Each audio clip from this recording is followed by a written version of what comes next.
I did it. I failed, but I tried to log into HubSpot. Oh my goodness. All right, we're live. Oh, baby. All right. First of all, Todd Hockenberry, you're not green. If Todd Hockenberry goes green, right, it's not his fault. It's just that he's using a new PC. And we're thrilled to have David Meerman Scott, DMS we call him, right? And I'm going to start this off right now. My name is Dan Tyre. I don't know that much about him. He's a friend of mine. Right? We see each other at Inbound. He always comes over and like fist bumps me and we have a good time. And he's been a HubSpot advisor for how long, David? 2007. I was the very first HubSpot advisor. I think you guys had beta software at that point. I got to start off with a story. Todd, can I tell a story? I know I'm supposed to be like just the timekeeper.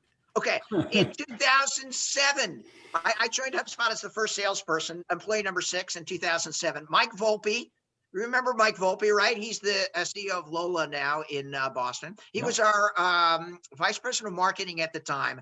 He sent you an email. You were famous at the time for a book called The New Rules of PR and Marketing, right? Which is a seminal book. If you don't have that book, right, you go on Amazon, you buy it right now, right? Because that's an unbelievable book. It still holds up. And that was the first time anybody had ever heard the term, you invented it, inbound marketing. And Volpe sent you an email and said, hey, David, I want to introduce myself. We just started a software company on that concept that you just described. Yeah. Right? And I got a copy of that email. I can't put it on the screen because I'm afraid to touch my PC and turn green, but I have a copy of that email and I'm like, who is this David Meerman Scott guy? And then the next thing I know, you speak at all of the inbounds. You're an authority. How many books do you have out now? I have written 12 books, believe it or not. And the New Rules of Marketing and PR is now in the 7th edition. And it's published in 29 languages from Albanian to Vietnamese. So that's super cool. And my most recent book is called Fanocracy, Turning Fans into Customers and Customers into Fans. That one hit the Wall Street Journal bestseller list. So I actually have had some success with some of my books and I'm super excited about that. But yeah, it all goes back to that crazy meeting that I had with you guys back in 2007. And I remember it distinctly because I came into your offices and I'd never met you before. You didn't know who I was other than the fact that most of you, I think all of you, read the book, New Rules of Marketing and PR. So I walk in and I had my notebook computer with me and I opened it up like a good doobie. I was going to take notes at our meeting. And Brian Halligan, HubSpot CEO, says, hang on. We can't start this meeting until you tell me about the stickers on the back of your computer, especially that one. And he pointed at a Grateful Dead Steal Your Face logo from the Grateful Dead. And I said, oh, I love the Grateful Dead. They're my favorite band. I first saw them when I was 17 years old. I've been to something like 30 concerts. And Brian said, they're my favorite band too. I first saw them when I was a teenager. I've been to, I think he said, over 100 concerts. And so within the first minute, essentially, of meeting you all, Brian and I geeked out about the Grateful Dead for 5 minutes. And you and Volpe and Dharmesh were kind of like just twiddling your thumbs in the corner as the Deadheads geeked out. And but it was super cool because that actually sort of cemented a relationship in the first minute because we shared that same fandom. And since then, Brian and I together have seen hundreds of live music shows together. It's been a good journey with HubSpot and a good journey with live music. Boom. Well, we're super excited. We have you for the next 45 minutes, right? Todd and I feel like we're actually talking to a real author, right? Because when we wrote our book, it almost killed us. Oh my goodness. Todd did all the heavy lifting. He was like, no, we can get through this kind of thing. And you've written 12. You made the Wall Street Journal bestseller list. You're a foundation of the inbound revolution. Let me just introduce my co-author, Todd Hockenberry, the co-author of the Inbound Organization. Look at that T-shirt, David Meerman Scott. Wow, I'm green with envy. Oh no! I hope I don't jinx Todd's screen there. Yeah, Todd is going to do most of the questioning because he's a little. Yeah, I don't think I am. The way this is Yeah, going, I you don't can't, think I am. Yeah. you can't, we could take this musical direction because when we were doing our briefing meeting, tell me a little bit about your musical background, David Meerman Scott. I cannot play an instrument. I cannot sing. However, I absolutely love live music. I've been to 804 live concerts. I'm a collector, by the Wow. way. If you haven't figured that out, and I collect weird things like how many countries I've been to, 107. How many continents I've been to, 7. How many live music shows I've been to, 804. How many Grateful Dead shows? Now that number is 75. So it's kind of geeky. How many languages my books are published in? 29. So you ask me that question, I can tell you for sure. But yeah, I love live music. I haven't been to a live music show since March because sadly, of course, we all know the world has stopped spinning temporarily. Sure. But once it starts spinning again, I'll be back on the road. I'm super excited about it. Awesome. I just feel like I feel like a live music show with the bands that I like. It's not just the Grateful Dead. I like tons of bands. It is a place that I feel safe and comfortable. It's like I'm with a tribe of people. It's really cool. And sometimes I go alone. Sometimes I go with my friends. Sometimes I go with Halligan. It's just one of my things. I love it. That's awesome. And then Well- tell us about Fanocracy. This is the latest. We want to understand, is the love of music, is that the foundation for deciding to move into this arena? Well, what happened with Fanocracy is interesting because, as you mentioned, the New Rules of Marketing and PR, that book has been out since 2007. So how many years is that? 13 years. And it keeps getting updated. So it's always fresh. It's in the 7th edition, which came out last year.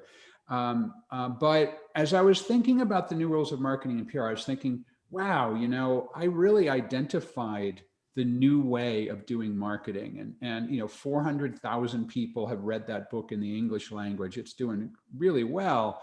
But I was thinking, some of the ideas that I was instrumental in unleashing have taken a dark turn.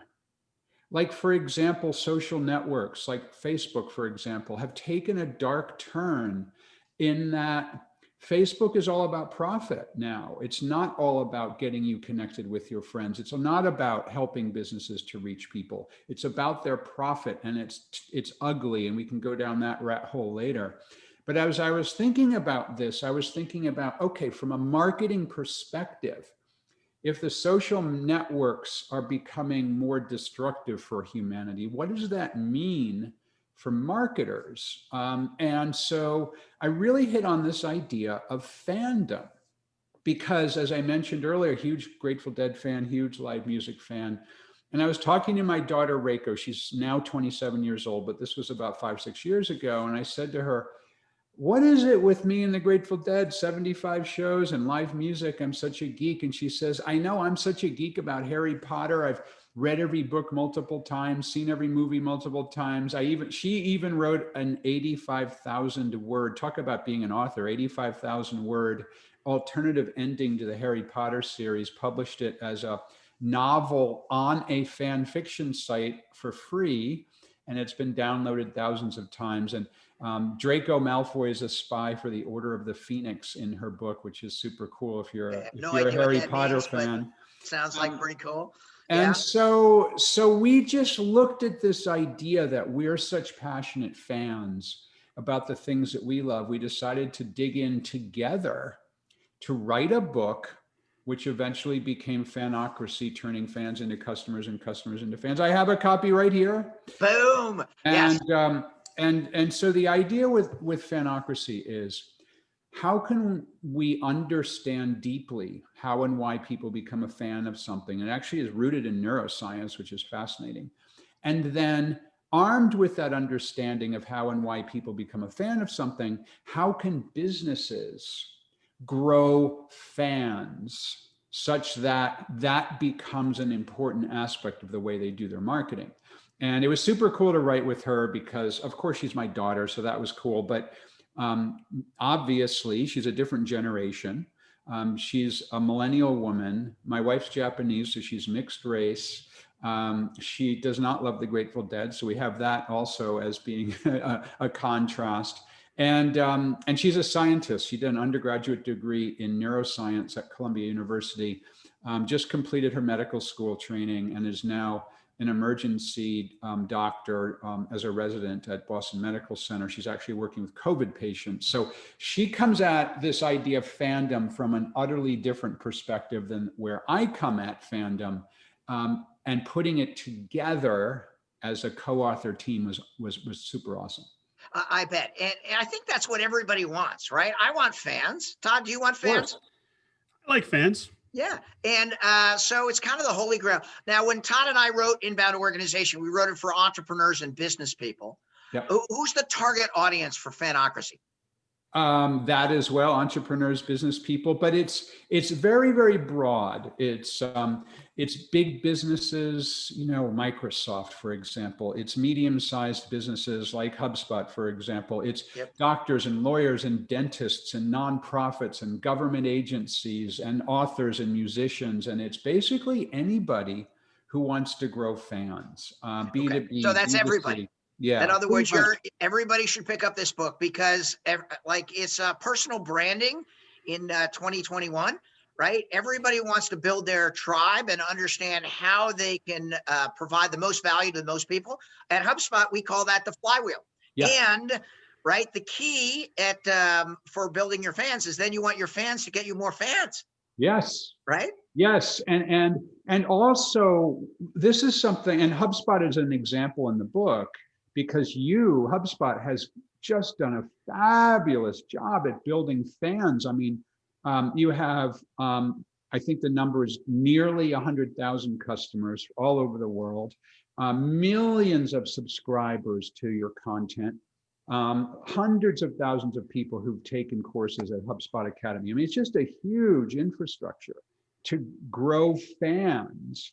And what's really cool about this is that if you're running businesses kind of in the normal way, people will leave if something better comes along. If something that's better, faster, cheaper comes along, they'll be tempted to move on. But when you have fans, people love you and they will continue to do business with you. It reminds me of one of my favorite stories in the book, because some people push back on us and say, David, I can't grow fans, and then they give an excuse like, I'm a doctor, I'm a dentist, I run a commodity business, or we're a B2B company. And so we ran across a company I actually know well, because I've been their customer for a while, but they're called Hagerty Insurance. And Hagerty Insurance does classic car automobile insurance. Now, think about how much you love auto insurance, right? Don't you guys love it? Is it like the coolest product in the whole world? I don't even own a car. You can't wait to stroke a check for $3,000 for your auto insurance every year. That's good. It's good. You set me up perfectly. See, everybody hates auto insurance.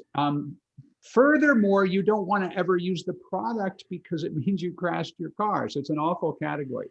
So what they did was they said, I spoke with McKeel Hagerty, the entrepreneurial owner of Hagerty Insurance. He says, David, if I ran my business the way every other insurance company does, what I'm going to do is focus on either being the low-cost provider or spending more money on ads, paid ads than everybody else. That's it. Those are the two options.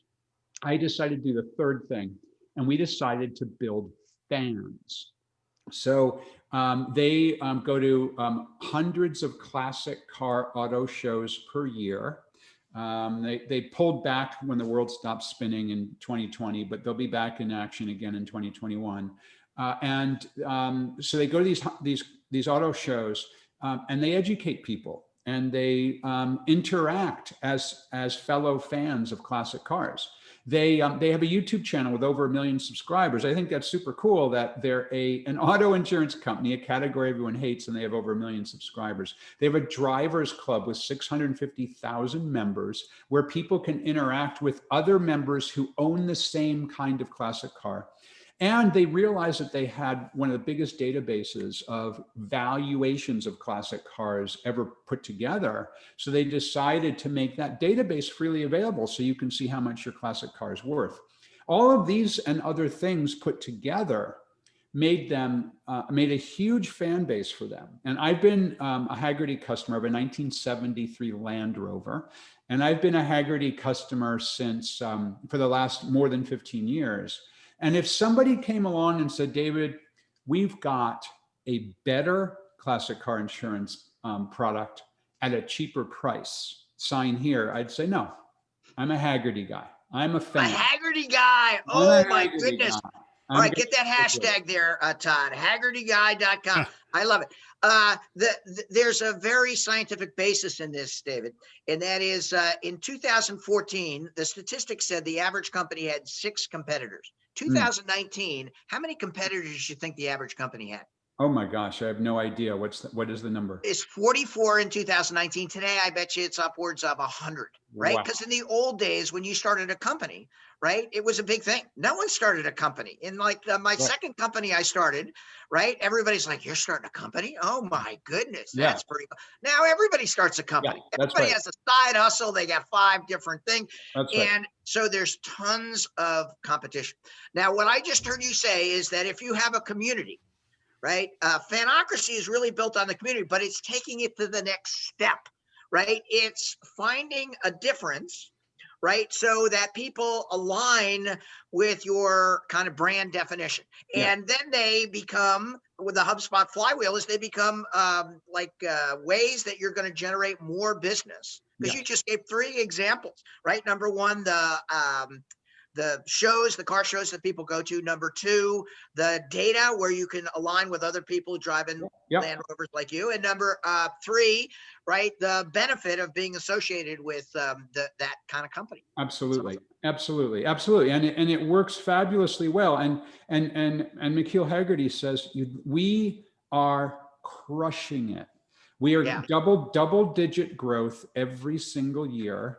Yeah, and car insurance. And there's nothing more boring than car insurance. All right, don't put that in the more. And he readily admits there's nothing more boring than auto insurance. There's no product category that is more hated than the auto insurance business. I mean, with the possible exception of internet, of Wi-Fi connection companies. But politics. I was going to say politics. I was going to say lawyers. Yeah, that's the top 3. And they have since become the #1 classic car auto insurance company in the entire planet. So they're doing fabulously well based on building fans.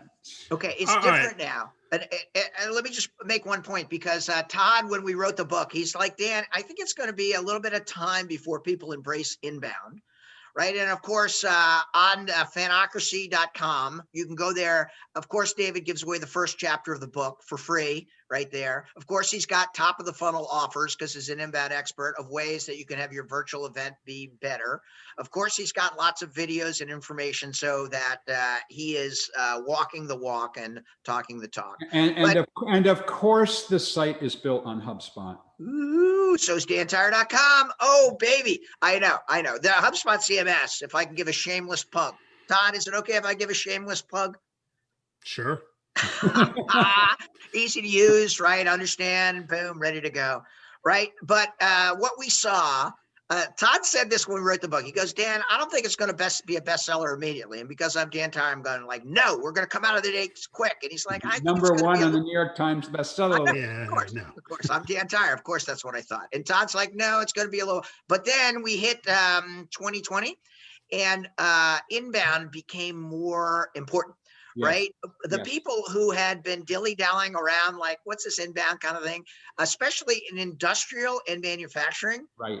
Todd works in Top Line, and he's an expert in manufacturing. He holds 3 patents, laser patents. I know. Don't be screwing around with scientific Todd. The Todd father knows what's going on. Todd, you're smarter than I am. I don't know about that. But we've seen a huge resurgence. The reason why we're doing these Facebook Live things now is because people are like, all right, how do I work it in inbound in a global pandemic, social unrest, and political instability? And I'm like, it's pretty much the same thing, right? But you start with being mission driven. You start with being a human being, right? You start with helping, not selling. Yeah. Right. And then you're like the add-on to the inbound organization. Once you read inbound organization, once you start creating that community, then you want to get those rabid fans. Yeah. And can anybody like do it? Just like decide to do it, or what are like the prerequisites you need to be before you build a fan base? No, absolutely, absolutely. And it's putting the customer ahead of everything else.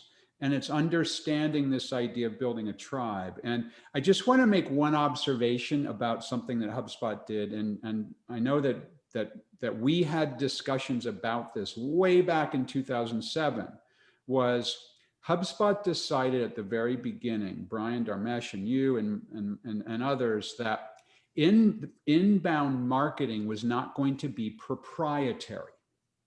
It's a very, very critical, and many times, many people within HubSpot either don't know this, or maybe don't remember this decision. But this decision was huge because I convinced Brian and Darmesh to write the book Inbound Marketing, and I wrote the foreword to the book, and I got the book published. Going out with the book Inbound Marketing, really important. Your follow-on book later on, really important. Inbound, the conference, is not just for HubSpot customers. Inbound marketing, the concept, is not just for HubSpot with a trademark R next to it. This is something that anybody could use. So hugely important for building fans is making it open and freely accessible. And super cool, because look at the result of that, because now inbound marketing is bigger than HubSpot, but HubSpot is at the epicenter of the movement, which is super cool. So here's something really interesting to follow on, like how this idea of building fans, or what I call a fanocracy, fits in, and especially during the pandemic. So we did some research around the neuroscience behind how and why people become fans. And it turns out our brains are hardwired to want to be part of a tribe of like-minded people, because that's where we feel safe and secure and comfortable. And it goes back tens of thousands of years in our DNA of our humanity, because when we were together with our tribe, we were safe, and other tribes couldn't get at us, or wild animals couldn't get at us. And this is still true today, which is why when we're at Inbound, the conference, we're safe and comfortable because we're with our tribe. When I'm at a Grateful Dead concert, same thing. There's one neuroscientist named Edward T. Hall who identified the levels of physical proximity that this idea of tribalism works around. And so what he suggests is that 12 feet or further, he calls public space. Our brains don't track people in our public space, but we know they're there. Inside of 12 feet to about 4 feet is called social space, hence social distancing, keep people in your social space.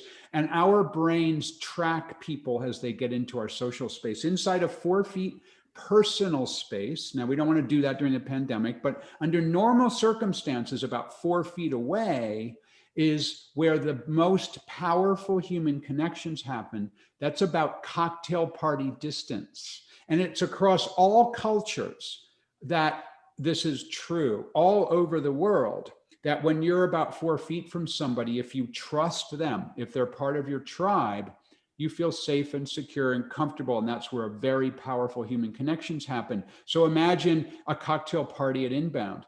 Imagine a classic car show where you're meeting other classic car owners.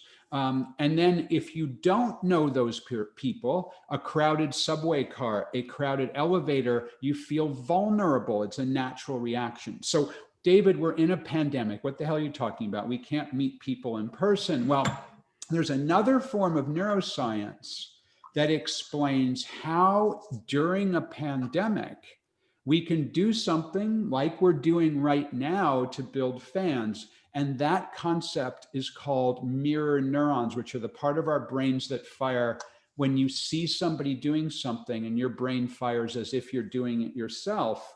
I'm holding a lemon and a slice of lemon. You didn't know I'd come with props, did you? Did And not. if I take a bite of the lemon, wow, biting into a lemon, super powerful. It makes my eyes close, my eyes are watering, my mouth is watering, my mouth kind of puckers up, and I can feel it on my lips and on my tongue. When you bite into a lemon, it's super powerful. My brain is firing, But because of mirror neurons, right, Todd, right, Dan, your brains are firing Yeah. too. Mhm. Yeah, I can taste it. I Yeah, can taste it. I didn't even eat the lemon, and now all of a sudden, okay. And is that because of the visual? Is it because of your brain is projecting what you're seeing as if your as if you're doing it yourself, and your brain's neurons are firing as if you just bit into that lemon. So here's where this becomes super important for building fans during the pandemic, and it's the use of video like we're doing right now. Yep. So if you crop the video, like all three of us are doing more or less, which is to be not the camera, how far the camera is away, but to make it appear to the people who are watching that the camera is that they're about 4 feet away from you, cocktail party distance. Their brain, their mirror neurons kick in and say, I'm in the same room with David. I'm in the same room with Todd. I'm in the same room with Dan. Intellectually, we all know that we're hundreds or even thousands of miles away. However, our brain fires as if we're in the same room. This is precisely why you have this uncanny feeling that you personally know a movie star or a television star or a sports star or a rock star. And the reason you think you personally know them is because you've seen them on a screen 4 feet away, and your brain says, I know this person. What this means for us, all of us, during the pandemic right now is we can grow fans if we effectively use video. And it's like we're doing it now, about 4 feet away, look directly at the camera. Camera's about the same height as your eyes. Natural, make sure you look at that camera. Like if I want to look at you, Dan, I look down like I'm doing now, which doesn't work. I'm not, if I look, I know, makes me feel bad. and Everybody looks down on Dan. It's kind of weird. It's weird to look at the camera when you know that the people you're talking to are down there. But anyway, doing videos, putting videos on your website, using video on social networks, doing live videos like these, all super powerful ways to build fans during a pandemic. All right. So we're half an hour in, and I'm going to get my first question in. I was supposed to be the question guy. That's okay. David, if to continue with that idea, right? If tribe and fandom is so important today, we talked about in the promo of Facebook, right? There's another side to this, right? Yes, so let's talk about that a little bit. So there is another side to this because, and I've really dug into this concept recently because it really bothers me, and I'm actually going to take it up as a cause to talk a lot more about. So thanks for asking it, because I want to talk about it now. And that's the idea that I believe the Facebook AI-driven algorithm is among the top most destructive things ever created by humanity. Wow. Think about all the destructive things created by humanity. I mean, like the Holocaust or atomic weapons. I mean, just think about those awful things. The Facebook AI-driven algorithm is equally destructive. And here's what I mean by that. Because Facebook, the most popular social network on the planet, 2 billion people are on it. Many people go every day. Many people go multiple hours per day. Many of the people who go multiple hours per day get the vast majority of their news through Facebook. The algorithm is tweaked and driven to want to make you stay on the page longer. And the reason is because then they can sell more ads. The longer you're on Facebook, the more ads they can show you. And so what they've figured out is that whatever you begin to click on is what they continue to show you. And if you're into Facebook, you know what I'm talking about. Or maybe if you think about Netflix, they do something similar, but it's not as destructive. YouTube also does something similar. But the problem, the difference is that people don't live their life on YouTube necessarily, or on Netflix necessarily in the same way that they do with Facebook. So what happens then is that when you begin to click on something, that's what it continues to show you. So I see stuff from the Grateful Dead. I see stuff from some of the other things that I'm interested in if I'm on Facebook. But if you start to click through to conspiracy theories, you get more conspiracy theories. If you start to click through to very polarizing political opinions, you start to see more of those same very polarizing political opinions. And as we're doing this, and I know it's going to be on replay as well, but as we're doing this, it's exactly a week after the storming of the US Capitol. And some of those people live their life, who did that, live their life on Facebook, and the only thing they hear is one side of what's going on. And they absolutely 100% believe what they are seeing on their Facebook feeds because everybody knows this is true, is what they will say. Because that's the only thing they see. And and people sometimes say, yeah, but David, certain news sources are also very partisan. This is true. But you have to make a decision to watch that news program. With Facebook, you're not making the decisions. The Facebook AI algorithm is making it for you. And so whatever thing that you sort of dabble in becomes something that, if you are susceptible to it, can literally take over your life, even to the point that you're rejecting your family, even to the point that you're rejecting reality. Yep. There's a movie on Netflix called The Social Dilemma with Tristan Harris talking about this, but it's a very real thing, right? And the ability to understand and get diverse viewpoints so that you understand the very basics of an argument, I think is an important component of being a well-informed democratic citizen moving into 2021. And I think there's also, it's going to be interesting to see what happens now that the politics is going to start shaping what Facebook and the other platforms are allowed to post. And it'll be interesting from a free speech perspective, right? Because you're right, free speech is about all different perspectives and being able to look at all sides of a story. And I think the fear on the right would at least be that if government starts to control what the algorithms can say and can't say, again, it's not a big leap to think that politicians might want to skew it towards their point of view and their party or their particular policies. So it'll be interesting to watch the back and forth. Clearly, I think you've surfaced some interesting issues, Todd, but I think that they're different. Some of those are different from what I'm talking about. So whether a particular person or group is allowed to have a Facebook account. Facebook has recently banned certain groups or certain people from their service. That's a very separate issue. The other thing that the government is looking at is Facebook a monopoly? Right. That's a very different issue in my mind. I have a very specific thing that I'm talking about here. And that's the way that their AI algorithm is driven and how it then is tuned to drive you into these partisan rat holes. Regardless of the benefit to you, to your community, and to the greater good. Right. That and seems there's never been anything like it. Yes, because of scale. Right. That's the dirty secret of the new generation. First of all, I think you'd agree 2021 is a great time to be alive. Oh, yeah. Right?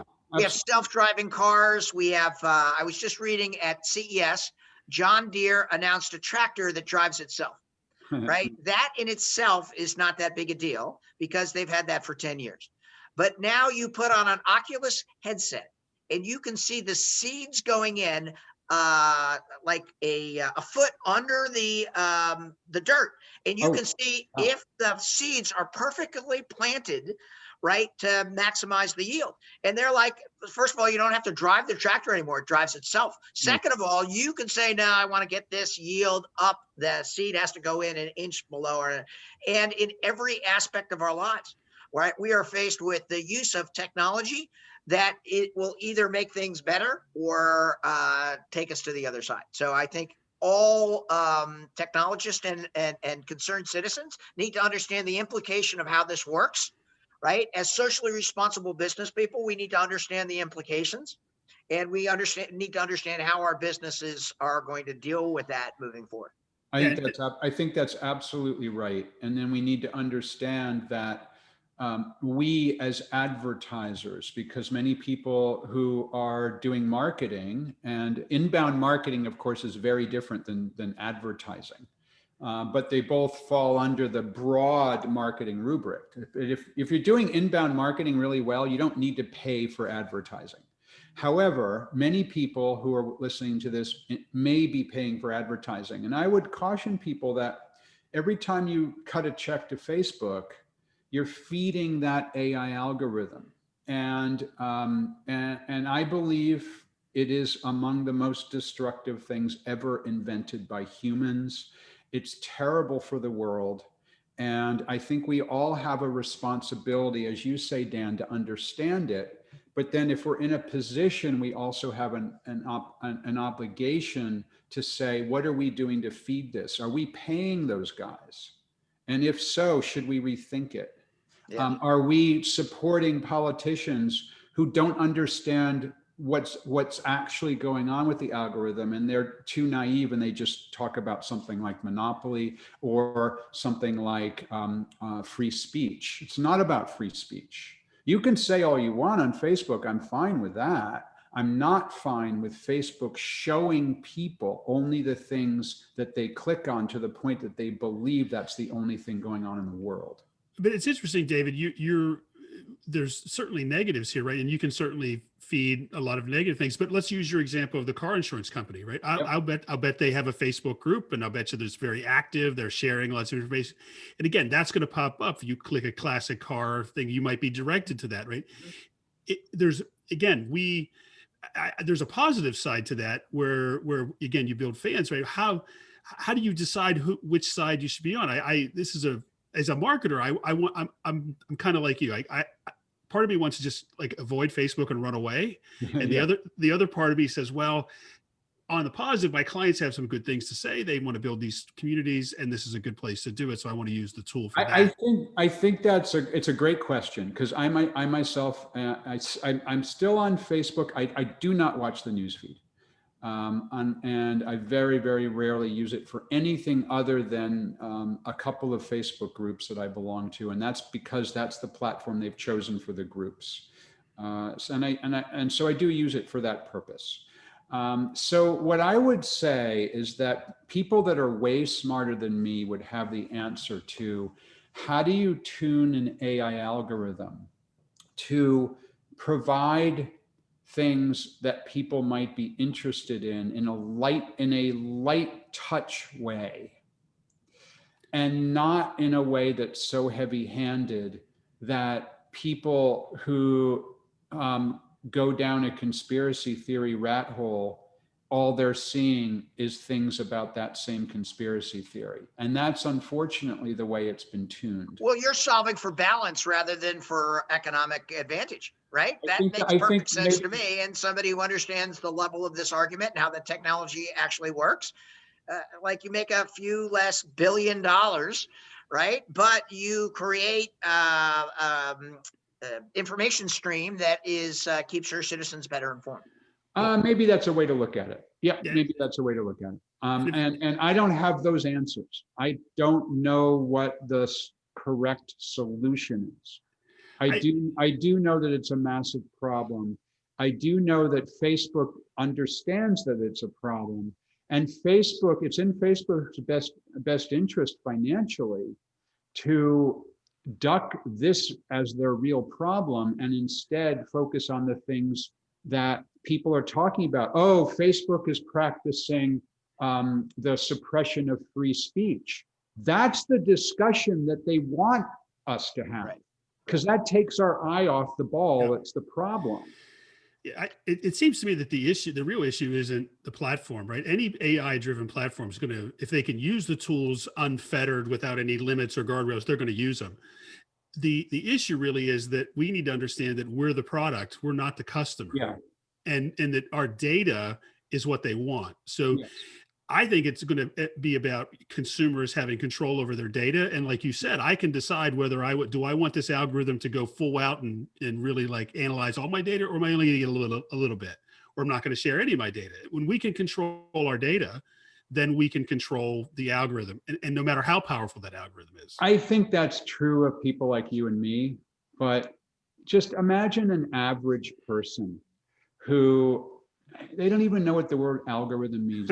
They don't know how to control their data. They go on Facebook because that's where their friends are. Who are their friends? The people who are like them, who are part of the same tribe. Mhm. And if only you're only seeing things that are part of your same tribe, that's where it becomes destructive, when that tribe itself is destructive and you're not making those choices anymore, but they're servicing you more and more and more and more of Awesome. people that are in the periphery, that's going to drive you into the rat holes. I don't know that the average of the 2 billion people on Facebook are going to understand which radio button to click on to get that. So I think it becomes a central solution rather than something generic, like we've got to understand how to use our data. Because I mean, 99.9% of Facebook users don't understand what's happening to them. All right, I'm the timekeeper, so I have to do a timeout. Todd, we got 5 more minutes left. First of all, David Meerman Scott, hold up your book again, Fanocracy, right? You get it Fanocracy on turns Amazon. You get it at your fans into bookstores. customers and customers into fans. There we go. Unbelievable, right? I am like through the first few pages of the first chapter because it's free on fanocracy.com website built on HubSpot, Yeah. right? Very good. Thank you so much for Powered coming. by HubSpot. Boom! All right, but we got to talk about the thing that's on everybody's mind, which is you in Antarctica, where the HubSpot be. Like when we were promoting this, everybody's like, "Yeah, but did you see David Meerman Scott in Antarctica?" And I'm like, "Actually, I did." And tell us the story.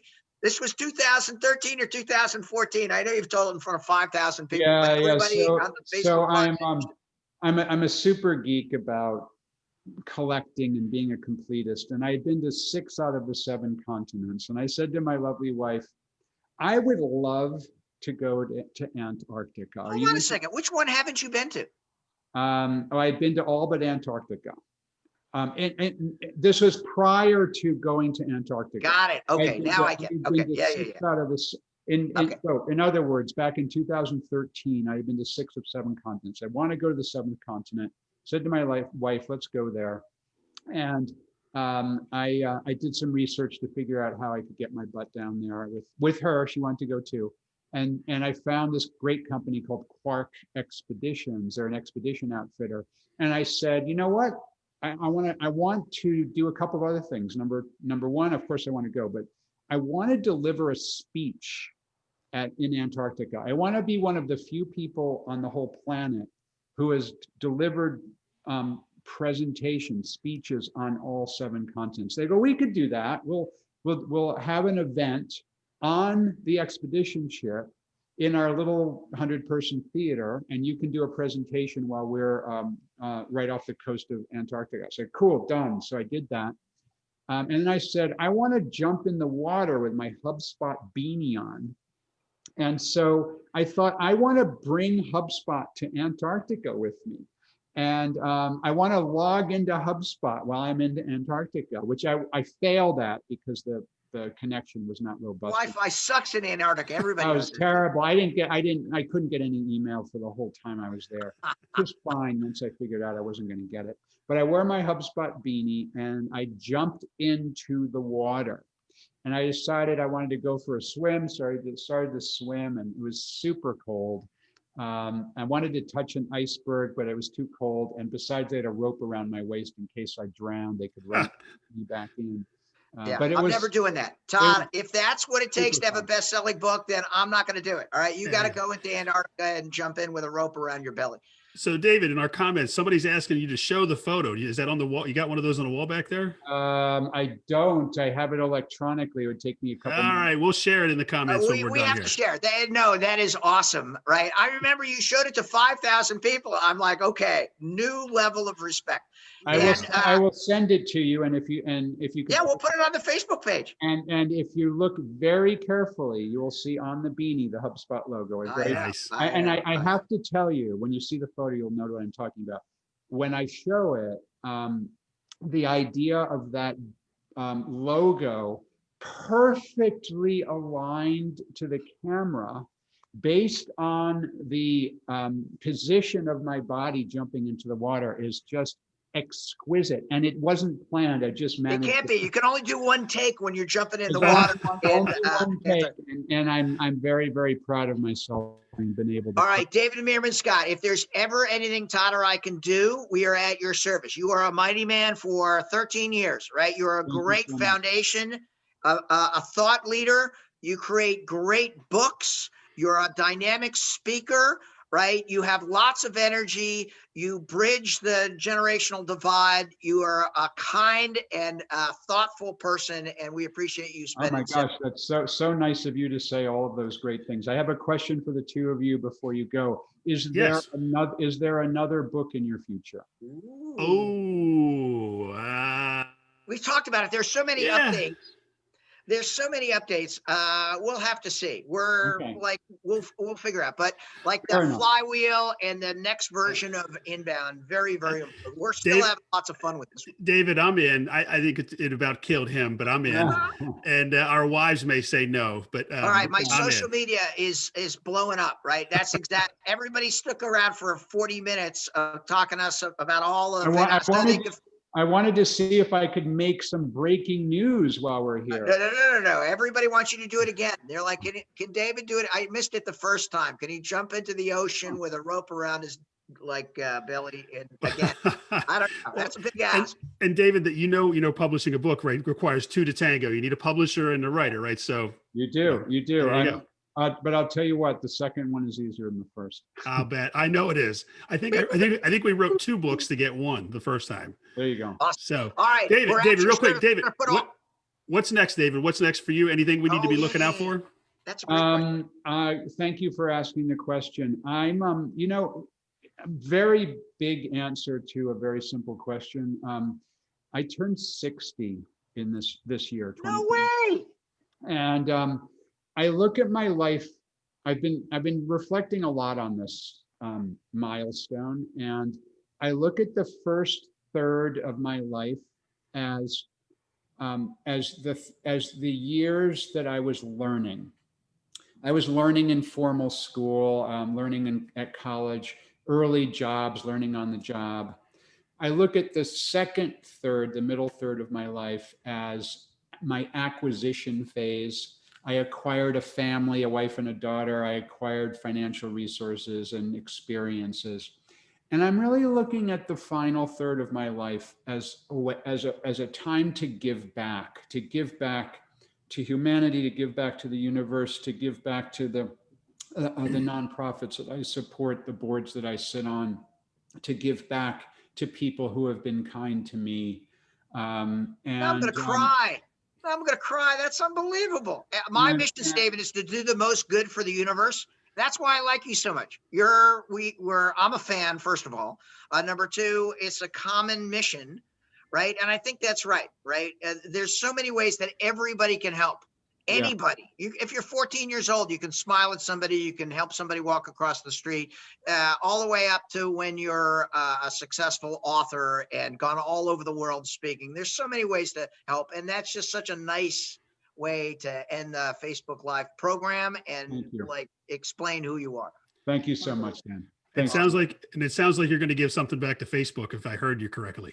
I'm actually in the process of writing my Facebook is the most evil thing ever invented by humans blog post. It's a tough one to get right, and I've been working on it. If you want a preview of what it might look like, I did a blog post. Maybe you can put the link in the. Let's do that. Will you send it to us? Send it to us, and then we gotta give away 3 Fanocracy books. Excellent. I'll have Sophie buy 3. You can get it on Amazon, right? Yeah. And then we got to give away 3 Inbound Organization books signed by the author. So if you want one, I think that was my role. Wasn't I supposed to do the giveaways, Todd? That's all right. Okay. Just if you want an Inbound Organization book signed by Todd, and I just put your name in the comment section, right? And we'll give away 3 of David's books, which makes sense for his help today. And then looking forward to staying close to understand the Facebook dilemma, as well as the next David Meerman Scott project, as well as Inbound 2021, which will be September, I think, of 2021. And potentially. hopefully will be either in person or hybrid, so that That's right. we can 4 meet. feet away, right? Within our social space. That's what I learned today. And it'll Yeah. be super fun. Great. Nice. Thanks, guys. Thank you, David. Thanks, Dan. We'll see you soon, See you later. everybody.